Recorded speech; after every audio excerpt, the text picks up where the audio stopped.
the same location just 2 hours later.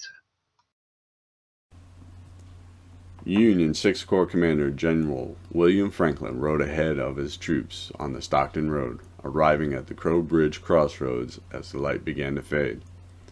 He was met by Brigadier John Newton, overall commander 3rd Brigade, 1st Division.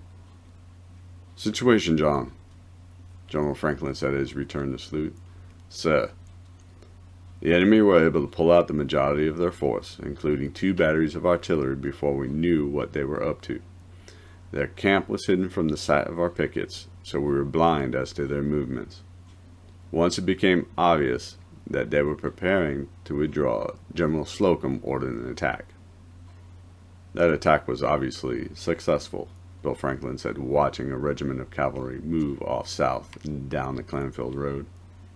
"It was eventually, sir. The Rebs fought like devils on that bridge.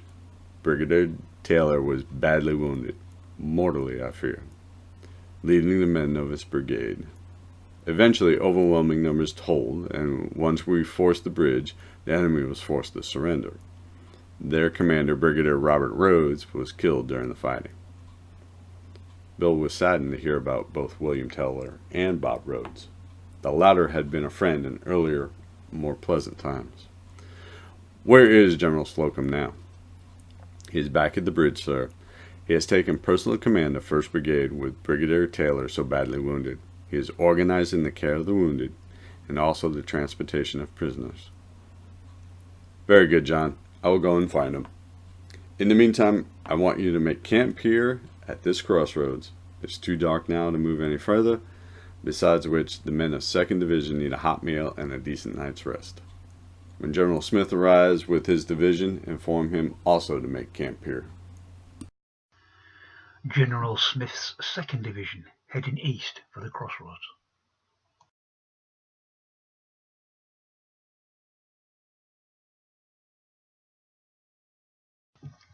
Sixth Pennsylvania Cavalry move off south to scout in the direction of Clanfield. General Franklin and Brigadier Newton have their discussion as 18th and 32nd New York halt and await orders. After dark, pickets protects the approaches to 6th Corps camp. Artillery also deployed in the event that the enemy should return this way. In the command tent there was much to discuss. A similar discussion was taking place in another tent 6 miles south of here. Don and other members of the regiment have been put to work burying the dead on both sides, mostly in communal graves, but some who could be identified were buried in single graves with a wooden marker stating their name and rank placed above. Pat's body, wrapped in a sheet of tent canvas, was taken a little way from the remaining graves. Don wanted to find it again later. He stood with his back to a distinctive tree, one that had suffered a lightning strike at some point in its history. Half the tree was black and dead, the other half perfectly healthy and in full leaf.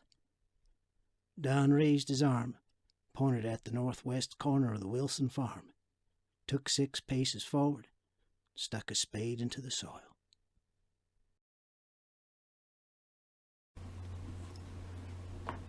"21:15 hours, 2nd June 1862. Briefing tent, 6th Corps, Stockton Clanfield Crossroad.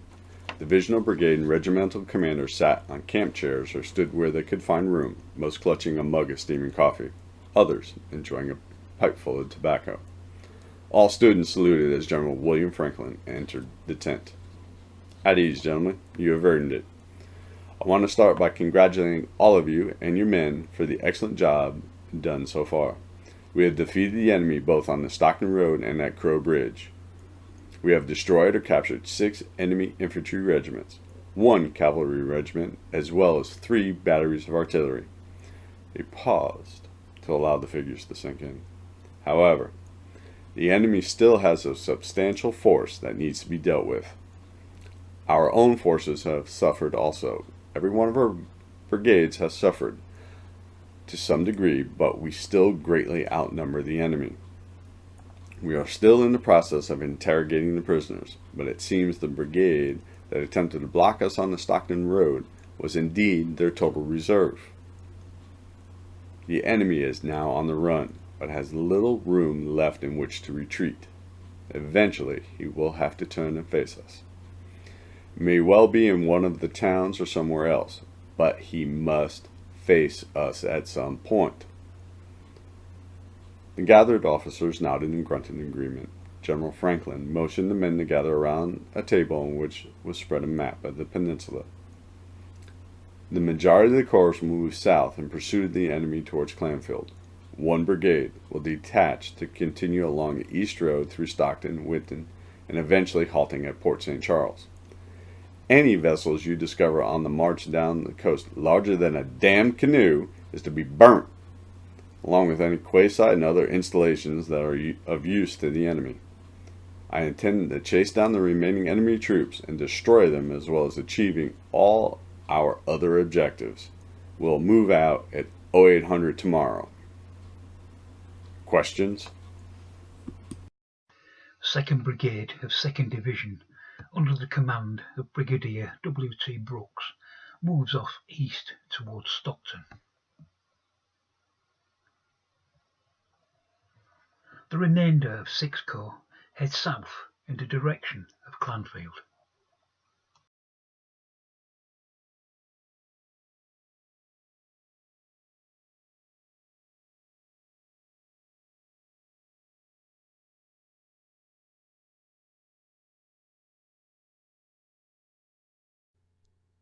At exactly the same time, in a tent of similar size 5 miles south of the Union position, Major General Daniel Hill was also in a meeting with his senior officers, though far fewer in number than the former. Gentlemen, we all know the situation. Although we fought well, the enemy greatly outnumbers us. Courage, bravery, alone can't hold against superior numbers, not forever. The general took a pause and glanced around at the gathered officers. Number of faces missing from this tent. I only hope they are prisoners of the Union and not killed or wounded. You all know the peninsula well. There is no obvious location at which we can stand and hope to hold off the enemy. He can advance on any position from various directions. The general leaned on a nearby table, maps carefully laid out on its surface. I have no intention of fighting in any of these towns. I don't want any civilian casualties, loss of property to the townfolk. It is my full intention to fall back to the arsenal outside of Hampstead. It is far enough outside the town so any fighting would not directly affect the residents. The arsenal has a solid stone wall around the perimeter, which we can base our defense. He stood upright, looking intent upon the faces of the gathered men. If the enemy wish to take it, and us, they'll be made to pay dearly for it, by God.